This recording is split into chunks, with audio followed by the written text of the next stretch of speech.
Do you ever experience this impending sense of doom, like something bad is right about to happen, even especially after good things are going on, and it seems for no apparent reason? Do you ever feel like you're about to be in trouble, or you are in trouble, or you're always in trouble, but you haven't done anything wrong, or you feel guilty and you can't think of what for? Do you ever feel like you're just waiting for the other shoe to drop? Do you feel like an imposter, like you're at risk of losing your job, even when your performance is good? Do you have a tendency to feel small or even enraged when you get just a little bit of constructive feedback? Now, before you think you, or if you're a therapist, your client has just plain generalized anxiety disorder, consider the possibility that these could actually be emotional flashbacks caused by CPTSD as a result of narcissistic abuse from all of the classical conditioning.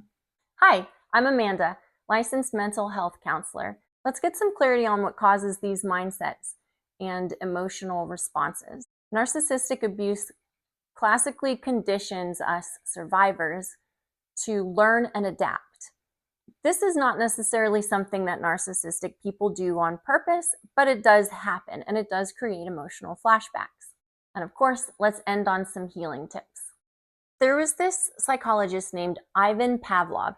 He did this experiment on dogs and salivation, which you may have heard of. In his experiment, what he noticed was that the dogs would salivate not just when food was brought out, but when they saw the person in the lab coat come out, because they made that association. So what he decided to do was ring a bell and then serve food to the dogs.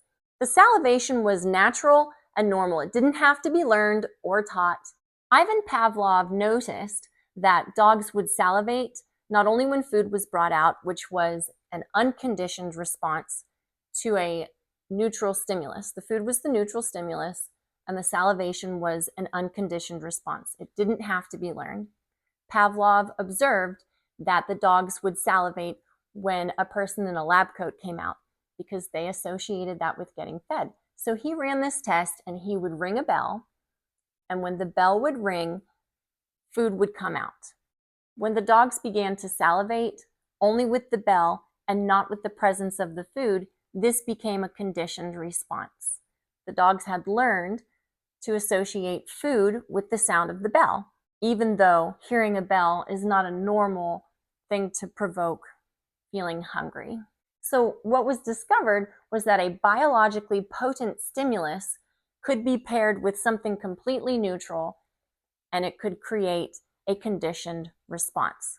An interesting association that I've made is that back when I used to go to a CrossFit gym, one of the warm-ups would be that the coach would put on this song, Roxanne, and every time Roxanne was said in the song, we would all do a burpee. Now let's take a look at how narcissistic abuse creates conditioned responses. Consider associations you may have learned while having repeated exposures to an unhealed narcissist. Biologically potent stimuli could include love, attention, affection, belonging, feelings of safety, even sleep. Here are some common learned associations. Maybe you've paired one-on-one communication with not feeling safe. Narcissists can tend to be really nice in public, yet very cruel in private. Some examples of this might be on car rides home after an event.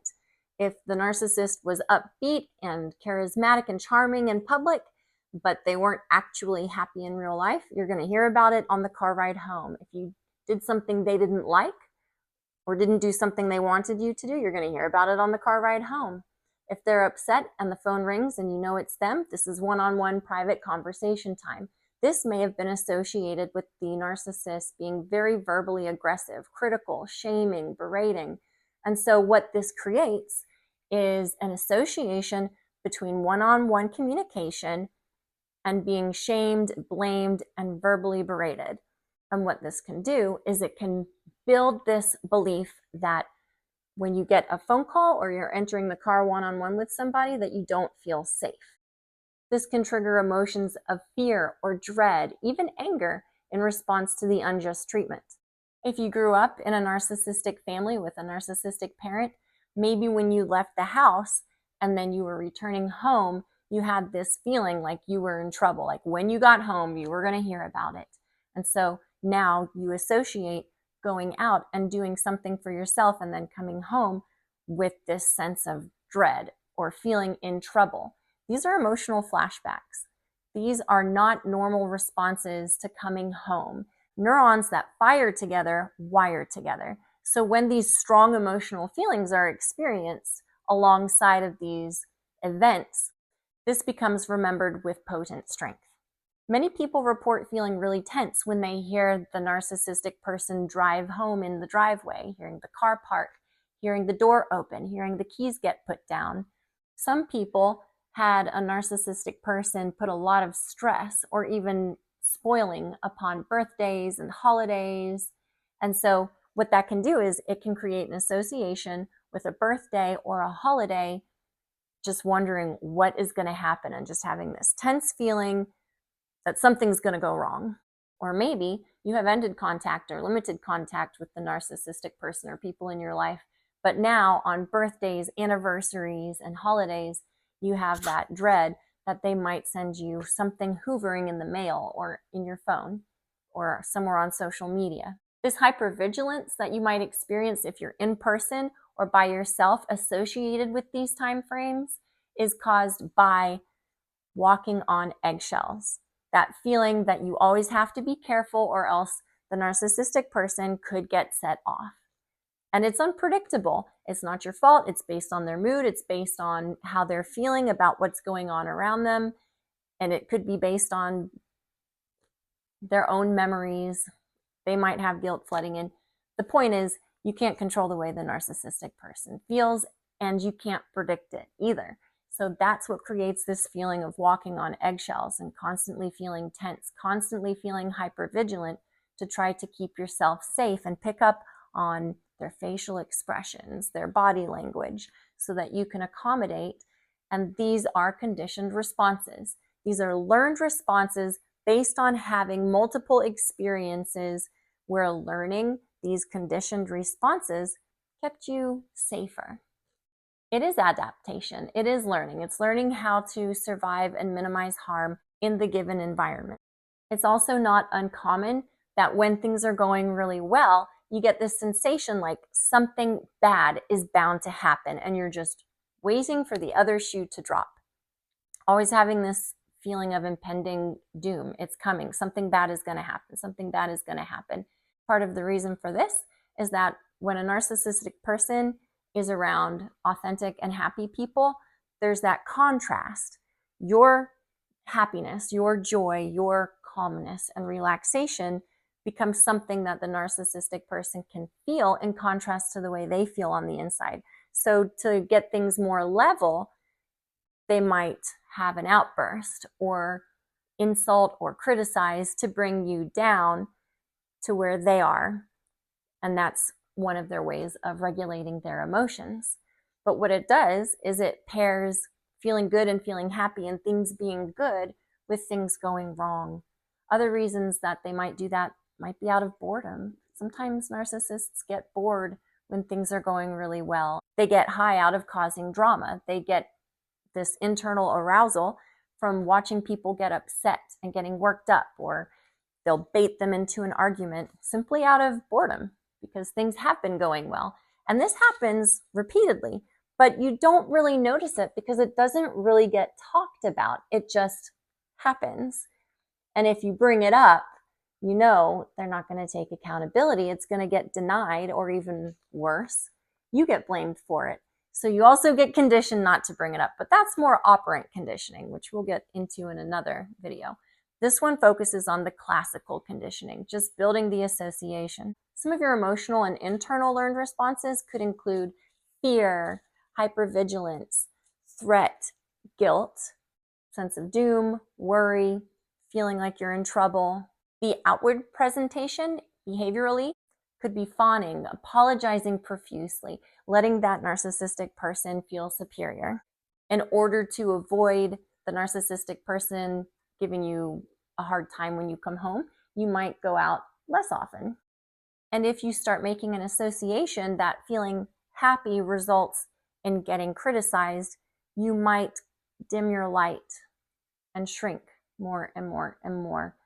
You might also attempt perfectionism to just try to avoid the shame or cope with this constant feeling of like being like a little kid, even in adulthood, or this imposter syndrome sensation.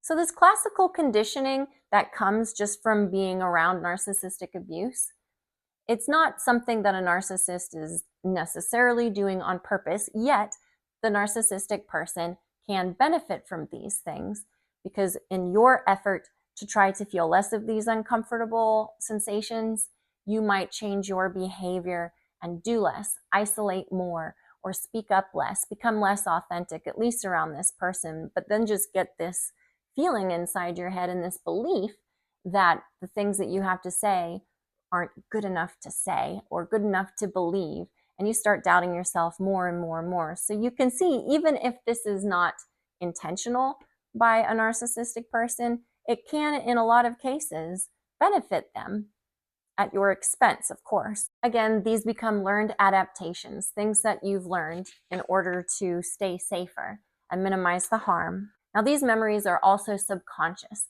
This kind of classical conditioning creates a lot of implicit memories. None of this is getting articulated. It's not an agreement. It's not a transaction with informed consent. So it's subconscious. You're not aware. And that's why you can develop these responses and these triggers without even knowing it. When it comes to complex post-traumatic stress disorder, some common emotional flashbacks include toxic shame, profound dread and anticipated catastrophe, feelings of smallness and helplessness, emotional numbness, and the freeze response. That is very much associated with all of the traumatic cognitive dissonance. Disproportionate rage or delayed anger in response to whatever the triggering event was. Toxic shame involves this sudden flooding sense of, I am bad, I am wrong, I'm inadequate, I'm unlovable. The trigger could be just a minor flashback, but it can just snowball into this intense feeling of self-disgust. An example could be if later in adulthood, after growing up in a narcissistic home, a spouse makes a simple request to just change something or do something differently, and the adult child might feel very ashamed and sheepish. The profound sense of dread is also referred to as walking on eggshells. This is because of all of the unpredictable mood shifts. The feelings of smallness and helplessness are those feelings of being completely powerless to change anything. And it can also often feel like wanting to shrink or hide or just completely disappear. Wanting to completely disappear is also a sensation of toxic shame. The emotional numbness can come from the brain just completely shutting down because it is so overwhelmed with the rumination caused from a result of the confusion and trying so hard to get it right with this antagonistic person. You might ruminate over what you want to say to them. You might ruminate over what they've said to you and trying to make sense of it, trying to make sense of yourself, trying to make sense of them, trying to make sense of the relationship. And it can be so confusing that it can absorb so much of your energy to a point where you just get stuck in this freeze response. A lot of people describe that as feeling behind the glass or having very intense, profound brain fog. Feeling completely stuck, trying to make simple decisions, forgetting things that are out of character to forget. Having anger or rage that's disproportionate to the trigger is also really common in complex post-traumatic stress disorder as being severely emotionally dysregulated. Triggers can activate the fight mode. What happens is that there are these sudden, intense waves of anger that come in because all of these memories and emotions get suppressed and repressed, but yet they still pop up because they haven't been processed. And it can just feel so overwhelming, and it can be so random even. It's simply just backlogged, unprocessed trauma. I want you to know that all of these emotional sensations and reactions and even the mindsets, they are normal. They are learned responses to being around somebody who can be very negative and very antagonistic toward you, in a place where you can feel relationally, emotionally, and psychologically unsafe for a prolonged time or repeatedly. So what can you do about this? In Pete Walker's book about complex post-traumatic stress disorder, From Surviving to Thriving, He suggests name it and identify it. This also reminds me of in that book, No Drama Discipline, they talk about name it to tame it, which is about naming your emotions, which is a good strategy too. Name the emotion you're feeling and name this is an emotional flashback. I am actually safe right now. Step 2 of what you can do is you ground yourself and you remind yourself, I'm here in reality. You can do the grounding technique of 5, 4, 3, 2, 1, where you say 5 things you see, 4 things you hear, 3 things you can touch, 2 things you can smell, and 1 thing you can taste. And that grounds you back in reality. Another way to get yourself back in your body is to do some progressive muscle relaxation or some controlled breathing. This doesn't make your problem go away, but it does help you feel calmer and it does get you back into your body. It gets you back into the present moment. Because what's happening when you're having an emotional flashback is it's connected somewhat to the disassociation. And if you get too focused on the rumination and the looping and the disassociation, you miss out on what's happening in real life. And you can react to people who are safe very disproportionately to the trigger. So this raises the question, can a conditioned learned response be deconditioned? The answer is yes. So you can get yourself to a point of extinction. Spontaneous recovery can still happen though. Extinction can happen when you are no longer around the stimulus that is creating the association. In this case, it would be the narcissistic person and their narcissistic abuse. The best way to do that, the most effective way, is to go no contact, or at least limit contact. And I know that that's not always possible. So finding ways to limit that helps. Nothing is going to work better than going no contact to have extinction for these associations and paired responses, these learned responses. Regarding Pavlov and the dog salivating with the bell, at a certain point, Pavlov tested extinction. So instead of having the bell ring and the food being brought out, he would have the bell ring and no food brought out. And for a while, they continued to produce saliva. At a certain point, though, they stopped. That was extinction. However, they did still have this thing called spontaneous recovery. Spontaneous recovery can still happen after a rest period, even without having the conditioning stimulus available. And essentially what this is it's the emotional flashback. The longer you spend time away from the conditioning stimulus, the abuse, the more likely you are to have better and better extinction. The more likely you recognize what's happening when it's an emotional flashback, the more you're going to be able to consciously redirect yourself. Remember, neurons that fire together wire together. So you can intentionally make new associations, more sensible ones that would happen in real life. You can decondition yourself by not exposing yourself to these negative experiences, and you can recondition yourself by putting yourself intentionally in the same triggers, but in a safe set. One example of this could be if getting in the car one-on-one is a trigger for you, if you find you have a safe friend, you can role play getting in the car with that person and reminding yourself that you are safe and nothing bad happens. And through the experience, you make a new neurological connection that being in a car one-on-one with somebody can actually be safe. Neuroplasticity and traumatic growth are real. So there is hope for you to mend your mind and for these triggers not to be so potent. Traumatic growth can involve bonding and having new mindsets. I hope that helps you grow more aware and continue to be a more joyful you. Follow me if you'd like to learn more about how narcissistic abuse conditions people and how to heal from that. I completely believe that there is hope for you to have a happier, more fulfilled life. And I wish that for you. Thanks for watching.